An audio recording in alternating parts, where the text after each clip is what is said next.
नमस्कार, मैं हूं नगमा। आप देख रहे हैं चुनावी रणनीति। राहुल गांधी ने आज केरल के वायनाड से अपना नामांकन दाखिल किया और साथ ही एक रोड शो भी किया। उनके साथ उनकी बहन पूर्वी उत्तर प्रदेश की प्रभारी कांग्रेस की महासचिव प्रियंका गांधी भी थी। राहुल गांधी का अमेठी के साथ साथ वायनाड से लड़ना एक बड़ा मुद्दा बना हुआ है जब से ये फैसला आया है, क्योंकि इसी बहाने बीजेपी को ये कहने का मौका मिला है कि राहुल गांधी जो हैं वो बहुसंख्यक आबादी वाले क्षेत्र से चुनाव लड़ने से डर गए, इसलिए वायनाड पहुंचे हैं। अमेठी में हार के डर से वो वायनाड से लड़ रहे हैं, जो राहुल के लिए सेफ सीट मानी जाती है। राहुल इसे उत्तर और दक्षिण को जोड़ने की कोशिश बता रहे हैं। मेरा लक्ष्य मैसेज देने का था।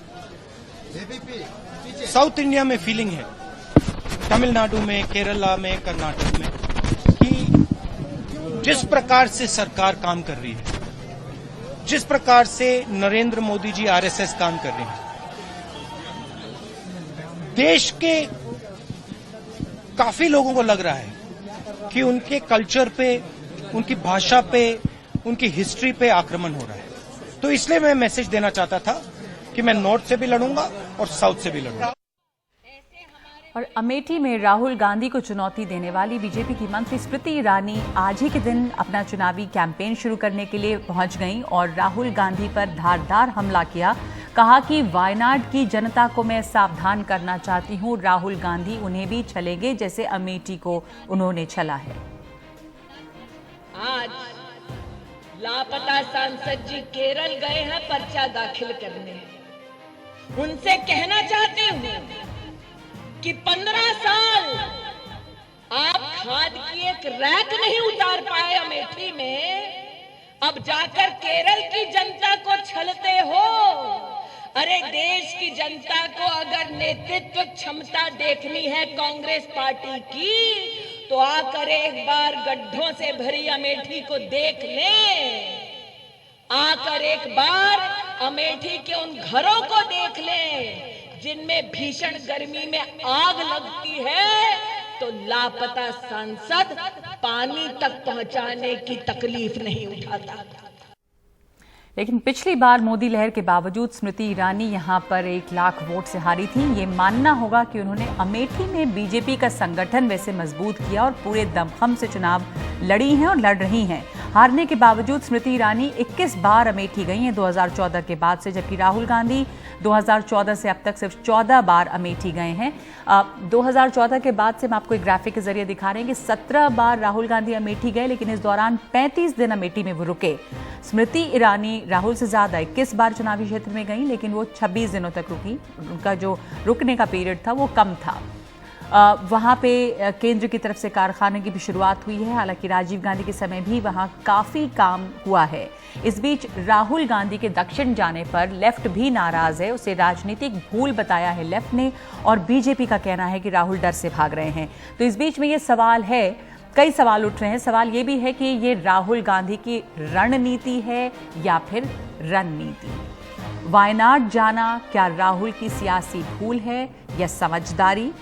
क्या अमेठी का मुकाबला और भी ज्यादा सख्त हो गया है? तो मेरे साथ स्टूडियो में इस पर चर्चा करने के लिए जयशंकर गुप्ता हैं, वरिष्ठ पत्रकार, और अशोक टंडन, वरिष्ठ पत्रकार। जो पहला सवाल मैंने पूछा था, आप दोनों की प्रतिक्रिया इस पर चाहूंगी। अशोक जी, पहले आपसे कि ये रणनीति है, रणनीति जैसा बीजेपी बता रही, क्यों भाग गए हैं? नहीं, मैं मानता हूं कि ये पहले वाली रणनीति है, भागने वाली नहीं है। लेकिन ये रणनीति में कहीं ना कहीं थोड़ा चूक भी हुई है। मेरा ऐसा मानना है कि अगर आप सीपीएम या लेफ्ट फ्रंट के गढ़ में जा रहे हैं, जहां आपका मुकाबला होता रहे, लेफ्ट फ्रंट और यूडीएफ का मुकाबला होता है, कभी वो भारी होती है कभी वो, तो ये लेफ्ट फ्रंट आपका पिछले 30 साल से एक आपका सहयोगी रहा है। तो अगर आपने रणनीति के तौर पर केरल जाना था तो आप लेफ्ट फ्रंट वालों से बात करते और शायद लेफ्ट फ्रंट आपके लिए एक सीट छोड़ भी देते। लेकिन उनसे बात के बिना, देखिए यूडीएफ एलडीएफ में मुकाबला होता है, कांग्रेस भी लड़ती है, लेकिन एक आपके खास दल का अध्यक्ष जा रहा है केरल में और वाम दलों को मालूम भी नहीं है, तो ये वो वाम दल जो आपके साथ सहयोग करते रहे, तो जो एक नैरेटिव बना था कि मोदी के खिलाफ एक महागठबंधन बनाना उस है, पर सभी चोट लोग पहुंची मिल जाएं और उसको आगे बढ़ाने में वाम दल सबसे आगे रहता था। वाम दल सीपीएम के लोग ये कह भी रहे हैं कि आपने उस यूनिटी को चुनौती दी, आपने बताया नहीं और बहुत बड़ी ये तो भूल है उनका ये मानना है कि कहाँ हम सब लोग मिलकर बीजेपी से लड़ने की बात करते थे, प्री पोल और पोस्ट पोल दोनों में, आप हमारे यहाँ आकर लड़ तो रहे हैं। इसको आप पॉलिटिकल भूल मानेंगे कि उन्होंने बातचीत नहीं की लेफ्ट से और वहां चले गए? अब हालांकि राहुल गांधी कह रहे हैं कि चाहे लेफ्ट को पूरा हक है मुझसे नाराज होने का, पर मैं उनके खिलाफ कुछ नहीं कहूंगा। इसलिए कि वो ये महसूस कर रहे हैं कि देखिए पोस्ट पोल सिनेरियो में क्या होगा कि ये सब लोगों को फिर से एक सुदृढ़ अगर बीजेपी जीतती भी है तो भी सुदृढ़ विपक्ष तो देना है ना। उस विपक्ष में आपने एक सेंध लगा दी उसके साथ की कि जो आप देखिए लेफ्ट फ्रंट बहुत सहयोग करता रहा है कांग्रेस।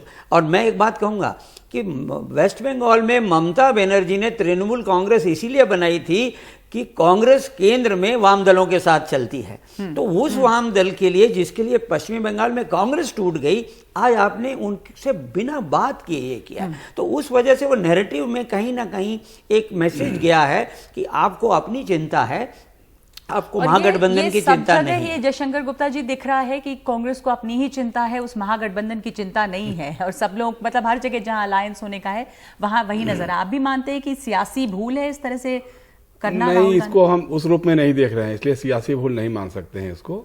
देखिए सीधी सी बात है कि अगर लेफ्ट फ्रंट से बात कर लेते राहुल गांधी और उनके लिए अगर एक सीट छोड़ देते वो लोग, तो पूरे केरल में मैसेज जाता कि लेफ्ट और ये मिले हुए हैं जी।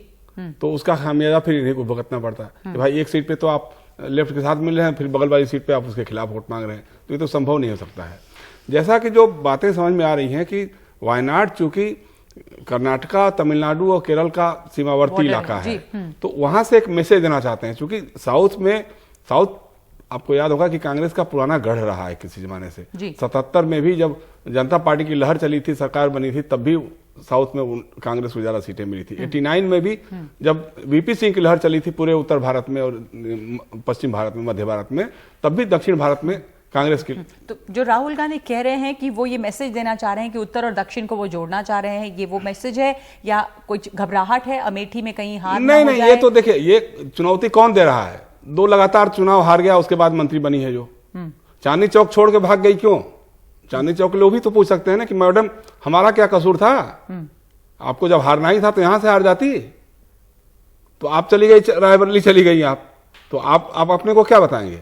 आपका मुख्यमंत्री, आपका उप मुख्यमंत्री बिना चुनाव लड़े हुए वो विधान परिषद के रास्ते में आज मुख्यमंत्री उप मुख्यमंत्री बना हुआ है और आप दूसरे को भगोड़ा बता रही हैं। बट लगातार बीजेपी का यही कहना है कि वो जो नैरेटिव जो प्रधानमंत्री तक ये बात कह रहे हैं कि वो बहुसंख्यक इलाके में चुनाव लड़ने से डर गए हैं क्योंकि उन्होंने हिंदू आतंकवाद शब्द का भाजपा के लोग नगमा भाजपा के लोगों को बताना चाहिए कि नरेंद्र मोदी बनारस चुनाव लड़ने क्यों गए? ये सवाल कांग्रेस पूछ क्या रही है। बड़ौदा हारने के डर से गए थे जी। या फिर ब्राह्मणवादी जो व्यवस्था वहां की है मजबूत बनारस की, जो माना जाता है कि जोशी जी वहां। अशोक टंडन जी, आपको लगता है कि जो नरेंद्र मोदी के लिए सही होगा वो राहुल गांधी के लिए सही है? तो इतना हल्ला हंगामा भाजपा इस वक्त करने के लिए, क्योंकि जब नरेंद्र मोदी वडोदरा बनारस दोनों जगह से चुनाव लड़े, और ऐसा नहीं कि राहुल गांधी पहले नेता हैं जो 2 जगह से चुनाव लड़ रहे हैं, तो फिर इतना हंगामा उस दिन से आपको इसके पीछे क्या लगता है? देखिए जब कोई भी नेता एक से ज्यादा सीट से लड़ा है तो हंगामा तो हुआ है, हर चुनाव में हुआ है, पहले भी डर है कि तो नरेंद्र मोदी को भी डर था वडोदरा और बनारस दोनों लड़े थे। अगर आपको याद हो 2014 में भी जब नरेंद्र मोदी वाराणसी गए तो कांग्रेस ने और विपक्ष ने कहा था कि आप 2 जगह से इसलिए लड़ रहे हैं, क्या आप गुजरात से डर गए? तो मेरा मानना है कि ये डर वाली बात का कोई मतलब नहीं है। उसका एक कारण है कि आप देखिए 1953 से लेकर अब तक जितने भी एक से ज्यादा सीट से लड़े वो सब नेता थे।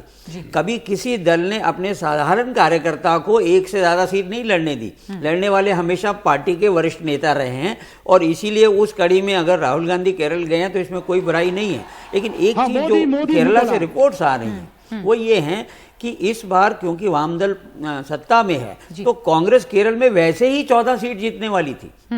तो ये कहने से कि देखिए आप 15 जीत जाएंगे, तो ये कोई बहुत ज्यादा अंतर डालने के लिए केरल की राजनीति में नहीं है। 20 सीट हैं वहां पर, और इस समय जिस प्रकार से वाम सरकार के खिलाफ एंटी इनकम्बेंसी है, विशेष तौर से खासतौर से सबरीमला के बाद से, तो कांग्रेस वहां वैसे ही स्वीप करने वाली। दूसरा जो कर्नाटक, आपको लग रहा है कांग्रेस स्वीप बिल्कुल, ये जो वहां की रिपोर्ट थी कि कांग्रेस इस बार केरल में 14 या 15 सीट जीतने वाली तो साबरीमाला से जो पोलराइजेशन की कोशिश हुई थी वो काम उससे नहीं लेफ्ट फ्रंट को बहुत नुकसान हुआ है। जो लेफ्ट फ्रंट ने वहां स्टैंड लिया, देखिए कि सबरीमला पर कांग्रेस और भारतीय जनता पार्टी की एक पोजीशन थी केरला में, और सीपीएम ने, क्योंकि वो सत्ता में है, उन्होंने अलग भूमिका ली, तो वहां वो भी इस समय बदनाम हो गए। जहां तक कर्नाटक और तमिलनाडु पर असर डालने की बात है, तमिलनाडु पर ये जो कॉन्स्टिट्यूएंसी की अगर आप लोकेशन देखें ज्योग्राफिकल, तो ये किसी भी तरह से केरला और तमिलनाडु पर असर डालने वाली नहीं है। क्यों?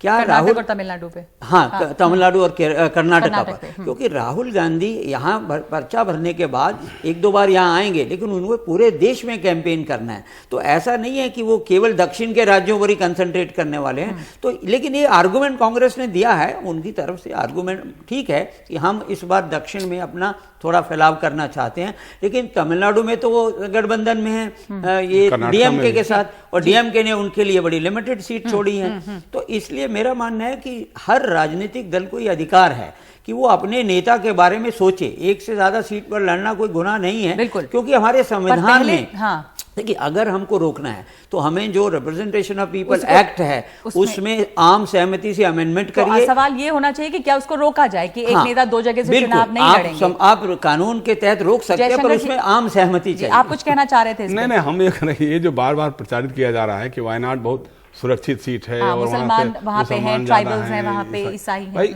49.78% हैं हिंदू वहां पे हैं, पहली बात। दूसरी बात, जो पिछला चुनाव है उस चुनाव में 20,000 वोट से कांग्रेस का कैंडिडेट वहां से जीता है। लेफ्ट का कैंडिडेट जो हारा है वो सिर्फ 20,000 वोट से हारा है। तो कैसे आप कह सकते हैं सुरक्षित सीट है? मतलब एक कुप्रचार या दुष्प्रचार कुछ भी आप फैलाते जाइए। सुरक्षित मेरा केरल में ही इस समय उनकी बहुत माफ कीजिएगा, लगातार बीजेपी की तरफ से है नहीं, आपसे हमारी कोई असहमति नहीं, आप एकदम सही कह रहे हैं। वो सुरक्षित सीट मानी जा रही है। ये कहा जा रहा है कि हिंदू वहां कम है तो देश भर के हिंदुओं को सोचना चाहिए। अरे भाई, हिंदुओं का ठेका आपने कब से लेना शुरू कर दिया है?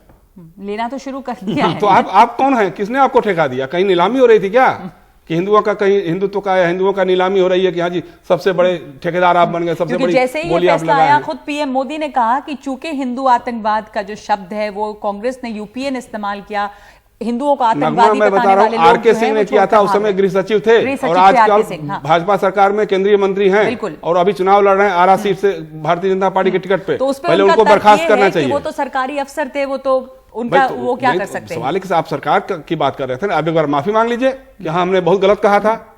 एक बार भी आरके सिंह ने अभी तक नहीं कहा है कि हमने गलत बात कही थी। आप या तो उनसे यही करवा दीजिए, आपके साथ तो आपकी पार्टी में है। दुष्प्रचार और कुप्रचार अगर उसको हम मान ले तो यही हो रहा है उस दिन से कि वो वायनाड भाग गए हैं क्योंकि वो अमेठी में हारने का डर है उनको। और स्मृति ईरानी भी जो आज मैसेज दे रही हैं वो यही कि यहां पर उन्होंने आके देखा नहीं, पूछा नहीं, जो बदहाल अमेठी है उसको कोई देख ले तो वायनाड की जनता डर जाएगी। एक ब्रेक लूंगी चुनावी रणनीति में और वापस लौटते हैं इस चर्चा पे।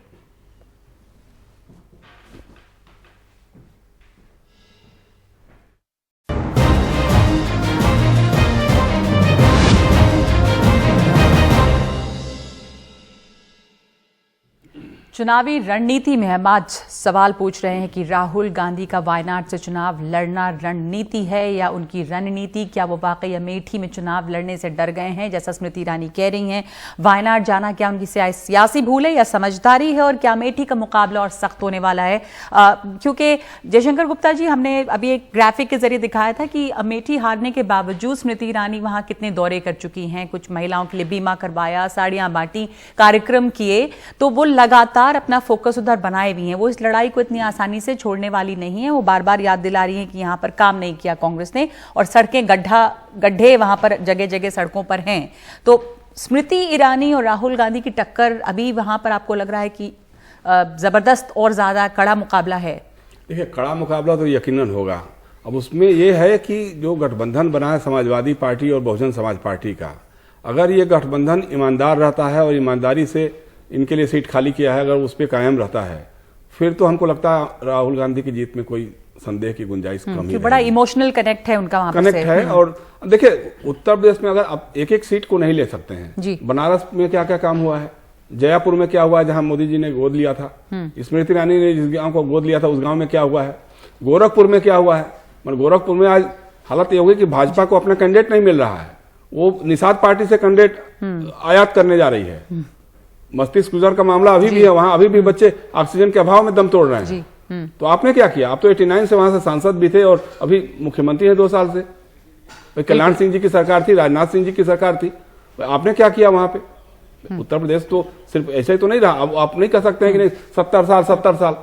हालांकि अमेठी में काफी काम हुआ भी है, राजीव गांधी के दौरान बहुत सारा काम हुआ और बहुत सारी संस्थाएं वहां खुली है, लेकिन जिस ढंग से होना चाहिए उस ढंग से उतना नहीं हुआ है। बात तो मानने में कोई हर्ज नहीं होना चाहिए जितना बाकी क्षेत्रों का विकास हुआ है। ये तो ऐसे ही ट्रेंड रहता है राजनीतिक पार्टियों का, ऐसा नहीं है कि कहीं पे बहुत कमाल का काम। लगभग 2 बातें हैं अमेठी के मामले में।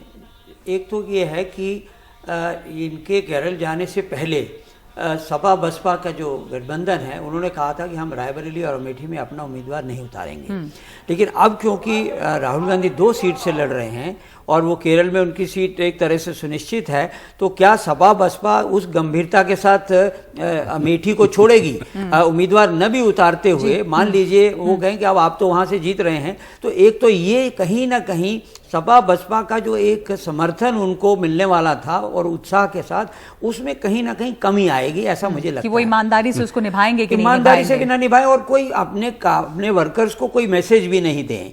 तो एक तो ये वहाँ होने की आशंका है। दूसरा क्या है कि पिछली बार कांग्रेस और सपा मिलकर विधानसभा का चुनाव लड़े, उसके बावजूद भी अमेठी की 4 सीट भारतीय जनता पार्टी जीत गई। तो कहीं ना कहीं ये भी एक फैक्टर है जिसको हम कह रहे हैं कि वो वहाँ से भाग गए, कि अगर असेंबली में कांग्रेस वहाँ अमेठी की सीटें नहीं जीत पाई और स्मृति ईरानी ने लगातार वहाँ कैंपेन किया है, तो ऐसे में जैसे कह रहे हैं जयशंकर जी की कांटे की टक्कर होती है, तो उस कांटे की टक्कर में सपा बसपा का जो वोट है वो क्या कांग्रेस को या राहुल को मिलेगा कि नहीं, इसमें थोड़ी सी संभावना इसलिए कम हो रही है कि अब वो गंभीरता से अमेठी नहीं लड़ रहे हैं। तो आप कह रहे हैं कि सपा बसपा यहाँ पर एक की फैक्टर है, और जैसा आप कह रहे थे कि सुनिश्चित है वायनाड जीतना, सुनिश्चित नहीं है अमेठी जीतना, ये ऐसा लग रहा है। देखिए, आप जब 2 जगह से लड़ गए तो इसको एक जगह आपको बाहर से समर्थन, जैसे मैंने कहा कि अगर केरल में वो वाम दलों से बात करके सीट लेते तो वो गठबंधन की दृष्टि से भी अच्छा होता। आपको भी लगता है सपा बसपा, आपने भी कहा ईमानदार कोशिश जो उन्होंने किया है ईमानदारी से निभाएंगे, तब तो अलग बात है। नहीं, देखिए एक बात आप नगमा, इसको आपको समझना होगा कि जो उत्तर प्रदेश का आज का जो राजनीतिक परिदृश्य है, बागपत से लेकर के बलिया तक जो लोग भाजपा के विरुद्ध हैं वो भाजपा के विरुद्ध रहेंगे। दलित, पिछड़ी जातियों के लोग, अल्पसंख्यक तबकों के लोग, ये सारे जितना दलितों पे अत्याचार हुआ है इस सरकार के रहते, उत्तर प्रदेश पे भी हुआ है, देश के पैमाने पर भी हुआ है। तो उसको दलित किसी हालत में भी, दलितों का एक बड़ा हिस्सा भाजपा के साथ भी जुड़ा है, पिछले चुनाव में भी आया था, पिछड़ी जातियों का भी एक हिस्सा आया था। लेकिन जिन कारणों से बागपत में विरोध करेंगे वो लोग, उन्हीं कारणों से बलिया में भी करेंगे, वैसे से अमेठी में भी करेंगे। अगर मान लीजिए कि ये लोग थोड़ा उदासीन हो जाते हैं, समाजवादी पार्टी या बहुजन समाज पार्टी, हालांकि हमारे लिए मानने का कोई कारण नहीं है उनकी उदासीनता का, लेकिन जैसे मैंने कहा कि ईमानदारी से लगने की बात अलग है और जैसा समर्थन करने की अलग बात है, तो जी भी जैसा ऐसा करेंगे नहीं वो, मतलब कि अगर वो गंभीर जो एक थोड़ा सा लग रहा है कि गंभीरता कम हो गई है शायद अमेठी की तरफ, अगर ये संदेश जाता है, अपने वो कार्यकर्ताओं को संदेश नहीं देते हैं, तो सपा बसपा का एक इंपॉर्टेंट इसमें रोल होगा। धन्यवाद आपका अशोक जी, आपका बहुत बहुत धन्यवाद इस चर्चा में शामिल होने के लिए। चुनावी रणनीति में हमारे लिए आज इतना ही समय है, आपसे कल फिर मुलाकात होगी। नमस्कार।